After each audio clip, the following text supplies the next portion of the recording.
time here, and so I'm not going to give a 20-minute sermon or anything like that. I just got a few things that I really want y'all to hear from me as we get ready to wrap up our time. Avery did such a wonderful job of reading the Good Samaritan to us, sharing with us a story that Jesus told. And just a couple things in that story, starting off with, on one occasion, an expert of the law. We get this guy who knows it all. He's got this title of being an expert. And maybe a lot of people ask him questions and things like that. But then it said he stood up to test Jesus. I would say to you guys, don't strive to be the expert. Don't strive to be like the smartest person in the room. Don't look to be the one that's like getting all the attention. Just be yourself, right? You don't have to conform to what the society says this matters, this is what values. Be you. Be what God made you to be. And if you are really good at something, this guy here says he stood up to test Jesus. Well, to me, that kind of makes me think he's kind of wanting to show who he is and how smart he is and all that he knows. And I'm the big dog around here. Don't test people. I mean, you may get it right. You may feel like you put them in your place, but I can tell you this right now, the joy is short-lived. Sooner or later, you're going to be like, oh, okay, I won that one. What's next? Don't try to be the expert. Don't try to be testing people. Like Avery told us a little while, he asked this question, what do I do to get eternal life? The question we're all trying to asking, what does this life matter? Is there anything next for me? And he does a good job.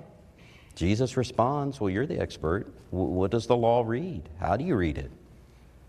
He says, love the Lord your God with all your heart and with all your soul and with all your strength and with all your mind. And love your neighbor as yourself. Jesus says, you got it. You knew it.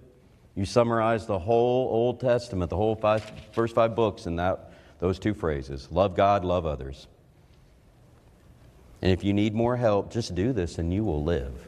Follow through. Here's where it gets squirrely again. But he wanted to justify himself. And I was trying to figure out, what does this word justify mean?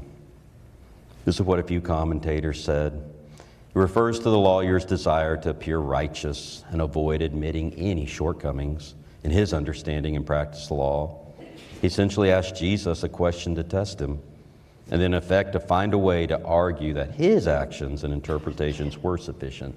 I really don't need anything from you. I've got it all figured out on my own. I just want your validation for how I'm doing it. The lawyer's motive. The lawyer, an expert in the law, asked Jesus, well, who's my neighbor?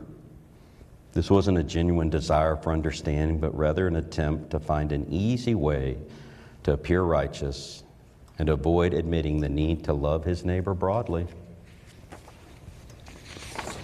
Finally, this is the one that resonated with me. The idea of this self-justification. The lawyer's question reveals a common human tendency, the desire to justify oneself, to avoid accepting personal responsibility or needing help. He wanted to show that his understanding of the law was correct and that he was fulfilling the requirements. Here's what I'd say to you guys. Just be sincere and humble, right? Don't try to be the expert. Don't try to test. Don't feel like I need to validate who I am by asking a follow-up question.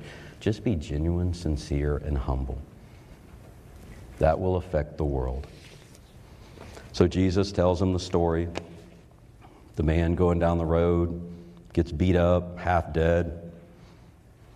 Needs really anyone to help him. Priest comes along. Someone works in the temple. He's like, I'm not getting in that mess. I got big things to do at the temple. My job is to help people get to God, not get in the mess of the world.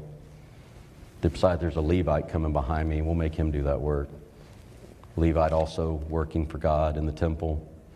Just goes to the other side as well. But a Samaritan is coming. And as this Samaritan comes, it says he looked and he had pity on him.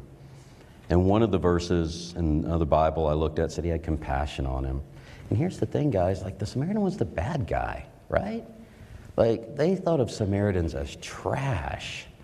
They were people that used to be in the club and then went out of the club and started hanging with another group, and then they started getting married with that group, and they're like, oh, y'all aren't part of us anymore. Like, if a good Jew hated a Samaritan, I think that might have been part of their stuff. And it's possible this guy was a Jew coming down from Jerusalem to Jericho. We don't know. The text doesn't tell us. But this guy who probably knows he's hated does the opposite of what the other two do, and he actually goes over there and he has compassion. He bandages his wounds. He puts the man on his own donkey, and then he takes care of him, takes him to an inn, takes money out of his own pocket and pays the guy and says, look after him. When I return, I will reimburse you for extra expenses. People will tell you that you are this, you are that. Don't let that affect you from helping people, right? And I'll be real honest with you, there will be cost that comes with it. Here we see a financial cost, but there may be a social cost. If you see people that are different than you, if you go and associate with someone that votes differently than you, or whatever it may be, you're interacting with that person? Yeah, I am. Oh, so are you changing? Well, no, I just saw someone that needed some help. I had pity and I had compassion on them. Be that way. We don't see that in the world. I said it in the early service, we certainly don't see it in the cable news network. All we see is anger, yelling, all kinds of meanness. I'm tired of it. I'm so tired of it. You guys, be kind and compassionate, and realize too, there may be a cost that comes with it. And so the question that I ask you guys in the few moments we have left, we've got a lot of characters in here. We got the expert. We got a man who was just doing his day and got beat up and barely hanging on. We got two folks that are supposed to be helping people draw near to God that don't do what they're supposed to. We got a Samaritan who kind of did the opposite of what everyone thought he'd do. And we got an innkeeper. And my question for you guys is, who are you? Who do you identify with in this little passage? And it may change, right? Like, we all want to be Jesus in here, but I know I sure can't. And so that's my question for you is, who are you? And if you're unsure, let me just say it one more time. Be the Samaritan. Be the Samaritan. Have compassion on people. Move to wounded people. Help people. Give of yourself, even if it's personal sacrifice, to do something for someone else. I tell you, that will be much more meaningful to you and stick with you a lot longer than saying, I am the expert in this, that, or the other. Because the truth is, there's always going to be someone else who's the next expert.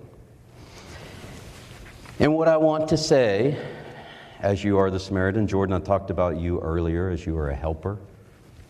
Seeing me struggling to get all this stuff done, moving towards and helping me. You can do it. You can absolutely do it. Kylie, Delaney, Hannah, and Avery, y'all have done it. This is a picture I keep on my fridge. This picture is dated 04/09/2023. It's from Easter 2023. We all got together like we did, and we took a picture. And I looked at that picture, and I actually wore the same shirt today that I did in the picture purposefully, because I was like, we're going to recreate this act, see what I look like. And I'm looking at your faces here. And, you know, I'm looking at faces of friends that are now in college, Will and Mason. And you're all smiling like you do. And what I say to you as the Samaritan, y'all were a Samaritan to me. Like, I was an outsider coming in. I was very different than what y'all were accustomed to. I sounded different. I looked different. I mean, I was certainly kind of on, like, how am I going to fit in with this group? I don't know. I don't think you just felt sorry for me. I think you just showed kindness and compassion.